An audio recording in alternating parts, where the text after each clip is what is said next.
You're welcome to the Time with Flora podcast where we talk, learn and grow together. I'm happy to tell you that in the studio today I have with me, as you can see, a very beautiful lady. This is Fabia Ogunmekan. Yes. I got that right. You did. Fabia is a lawyer academically through training, but you are also trained in the space of non-profit management, Yes. which is, I'm completely fascinated by. This is the first time I've actually met someone who's actually gone to school to understand the space of non-profit. Yes. So I think we're going to have a lot to say about that. Sure. I'm really delighted to have you in the studio. Thank you for having me. You have, when I read your profile, there were things that popped up: Cass Business School, Tony Elumelu Foundation, Foundation, yes. and so on and so forth. You are a strong operator, a very passionate operator in the non-profit environment. Absolutely. But other than that, or I guess more holistically, I'd love for you to tell me and tell the audience a bit more about yourself and how you really got into the non-profit environment as somewhere that you have put your pitched my tent for now. Absolutely. Yes. Okay, thank you, Flora, and like I said, thank you for having me. So I'm a lawyer by profession and have been so for over 20 years. But, I've always been, and I think that was also the reason why I studied law, I've always been passionate about development.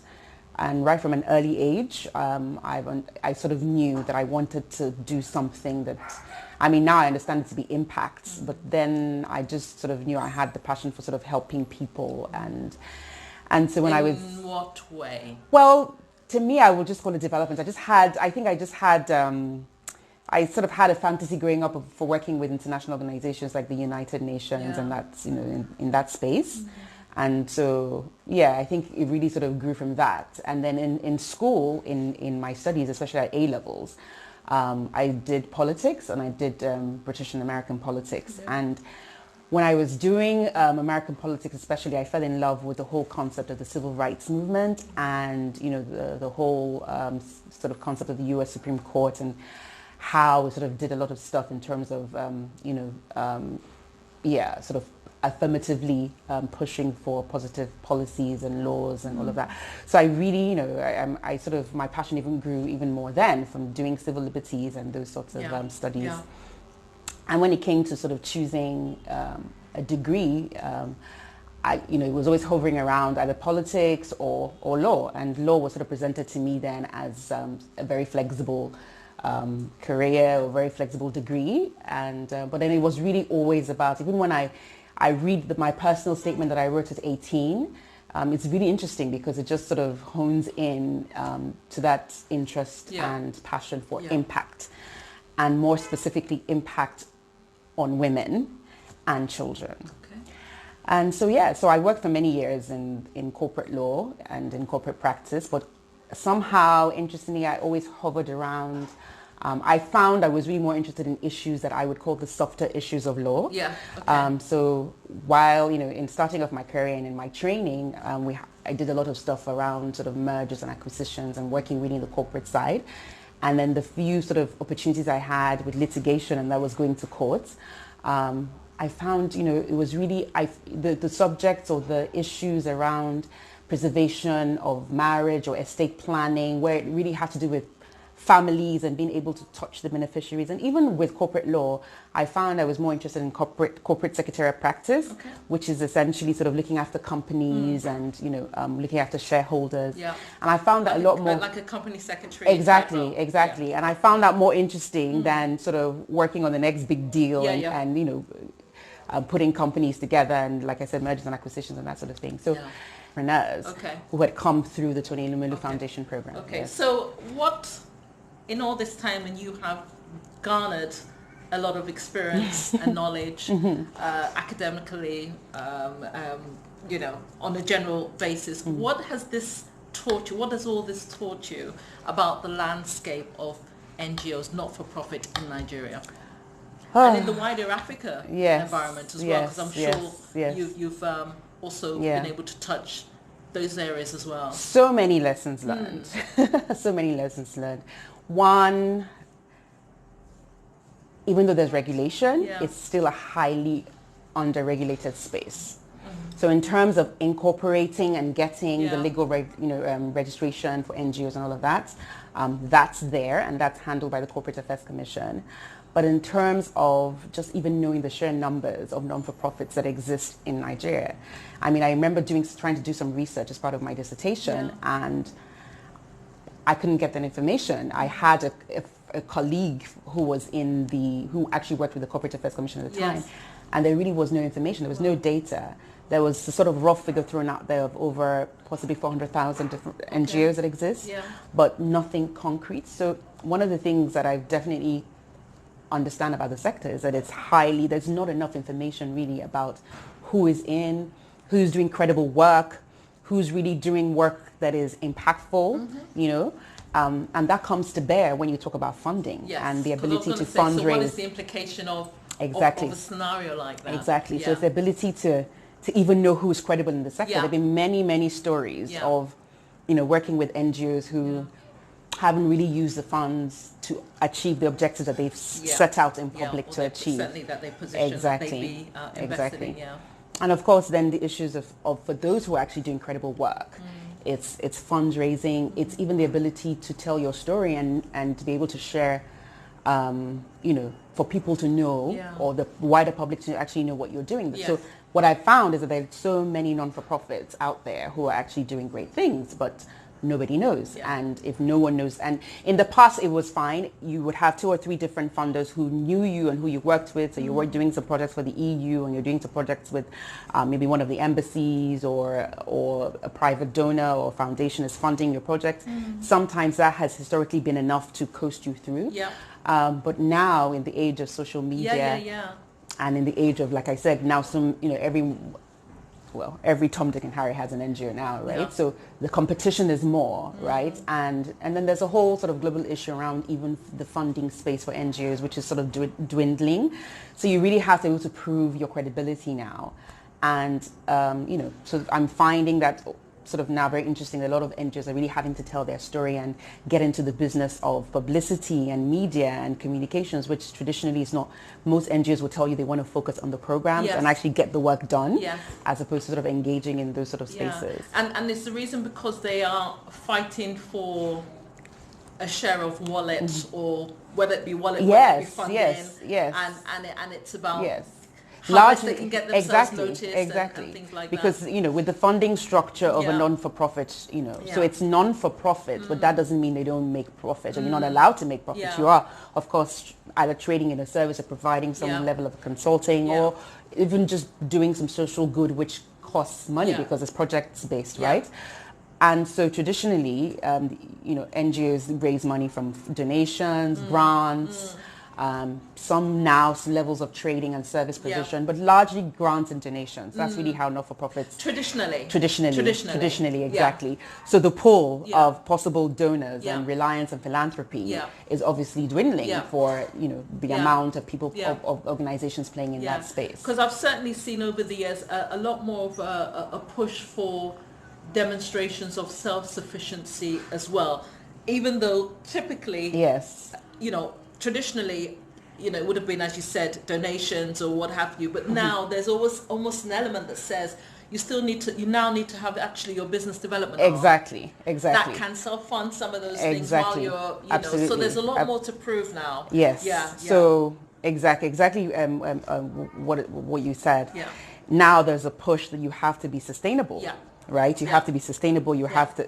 So it's no more not-for-profit, yes, but not-for-profit, you really now need to tap into that understanding of what it means, which is that you have to make a profit, but you're not sharing the profit made as with a proper limited liability company with shareholders. You're plowing the profits back into the organization so that you can grow and scale the organization. So it's having to now look sort of, organizations in that space looking inwards to saying, if you're traditionally a grants-based organization or donor-based organization, what can we do for ourselves to, raise funds? What sort of services can we offer that still stays within the ethos of what we do, and doesn't sort of move us into a pure trading organization, because then that's different. Yeah. But, you know, still sort of brings everything together, and we can still continue to exist to do the good that we would like to do. I mean, what makes an organization really a non-for-profit is usually because they're advocating for something, right? There must be an advocacy element of trying to create a change, right? So otherwise, then you're just a company sort of doing business. Yeah. And that, again, is a bit of the distinction between a social enterprise and a not-for-profit. A social enterprise is in business to do a public service, but make profit openly out of it. Yeah. A not-for-profit is still in the business of trying to advocate and promote social good, but through in a different way, more around advocacy or programs. But again, the lines are beginning to blur, as we're seeing. You know, the lines are beginning to blur. And on that, last year, wasn't there something going around about the House of Assembly trying to put through some bill or the other? Yes. To non-profit, which would have meant a higher level of accountability. A high level of scrutiny. Yeah. So in that sense, do you want to kind of set the scene? Yeah. You know, as our lawyer in the house. Can you set the scene? I'm not an expert. I'm not an expert on the bill, but what my understanding of it was, again, it stems from the fact that the space is highly unregulated in a lot of ways.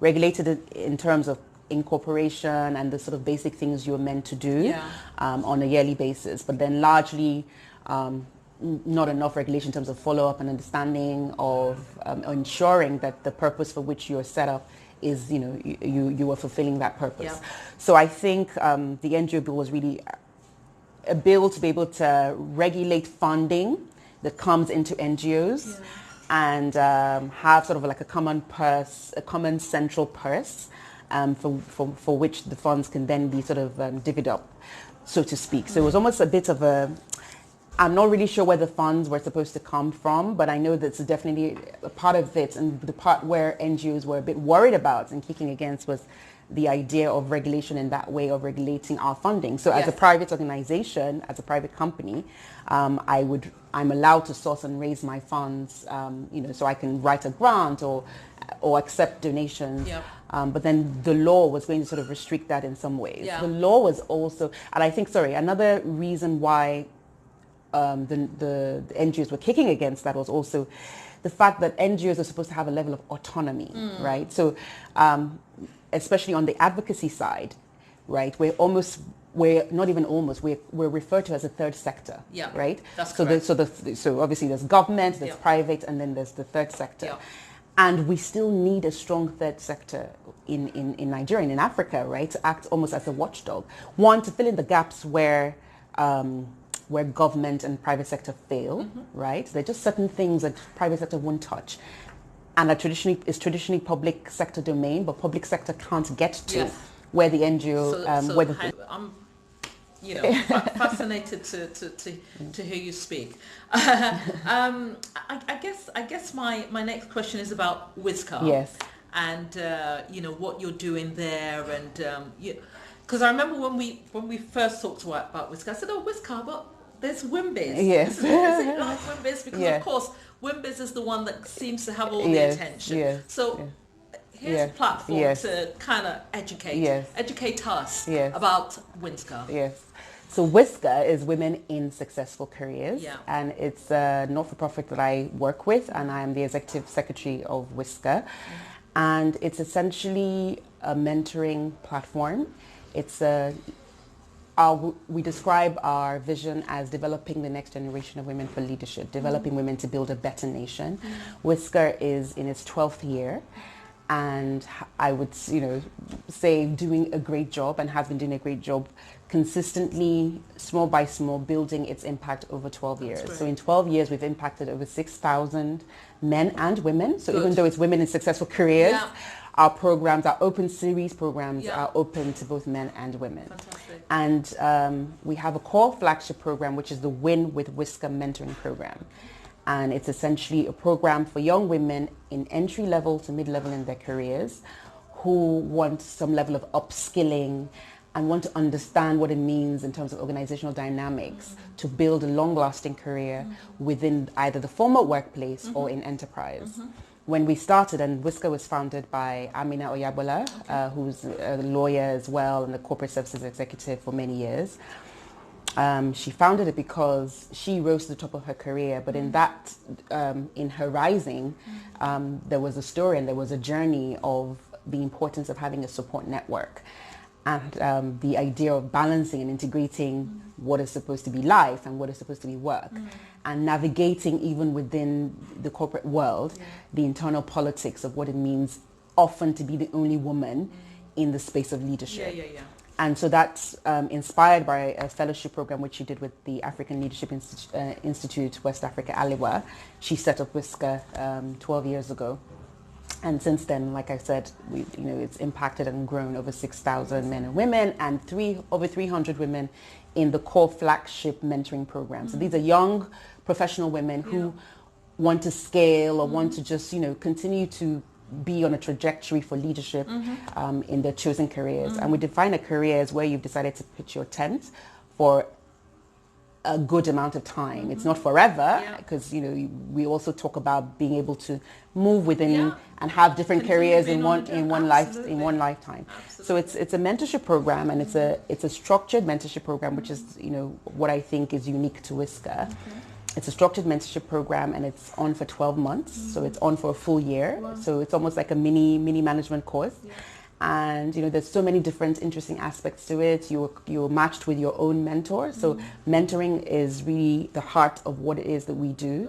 And so you have the opportunity to be matched with a mentor in a field that you have said you would like. And then we have in-class trainings and seminars. We have book reviews. We have networking events. We have talk series as well with women who we see as having sort of reached or broken the glass ceiling, to have conversations with young women who are coming up. It's a rich program, and then we culminate it in an annual conference at the end of the year, which is a semi-recognition of those who've come through the program, but also an opportunity to have our final masterclass with again, women who have been successful in their careers to come and talk and inspire the next generation of leaders. Et cetera, et cetera. No, it's fantastic. I think we need to be hearing more about Whisker. So that's fantastic. It's part of what we talked about in terms of so busy doing the work, exactly, and so little time to do the marketing and the communications that sort of puts you out there. But we're getting there. We're getting there. Well, it's been really fantastic having you. I would like people to know how to reach you. And find out more about what you do, because you're the NGO space, the Whisker. So how can people get in contact with you and talk some more? Sure. So you can reach me at Fabia, Fabia, at Whisker, and Whisker is WISCAR.NG. So Fabia at Whisker.ng. And social media handles? Social media handles, yes. Whisker NG on Instagram. Okay. So you can, No underscore, just Whisker. Just Whisker NG. Yes, which is, so Whisker, WISCAR, then NG. And then myself at Fabia Mekan. So Fabia Mekan. MEKN. So removing the Ogun and then just the Mekan. Okay, great. There's one other platform I'd like to talk about as well, which is Imara. So while I'm the executive secretary of Whisker, I'm also a founding trustee of Imara Foundation. And Imara Foundation is essentially set up to amplify the work of what other NGOs within the space do, specifically women cause-based non-profits. So with Whisker, we're on the ground programs, running mentorship programs for young women. Imara essentially amplifies the work of just, a space, a connecting space for other non-for-profits. So provides almost a showcase platform for the others. Fantastic. Wonderful. Thank you very much. Thank you, Flora. Now I know someone who actually studied. There are not that many of us, I have to say, at least here in Nigeria. But interestingly, the Lagos Business School, which I also do some work with, have a program now called the Non-Profit Leadership Management Program. So the NPLM. It's a program they started 2 years ago in collaboration with the Ford Foundation to train managers in the not-for-profit space. So So people we're out building there that up. might Yes, be interested, yes. can go check that out. Listen, Yeah. Fabia, it's been Thank you fabulous so having much. you. Thank you so much. Thank you. Thank you for sharing all Thank that you. very useful information. Thank you. I hope that people will reach out and to all the platforms that you've mentioned and, Thank you. and connect with you. A pleasure having you on Time with Flo, where we Thank talk, you. learn and grow together. And we'll say bye for now. Bye.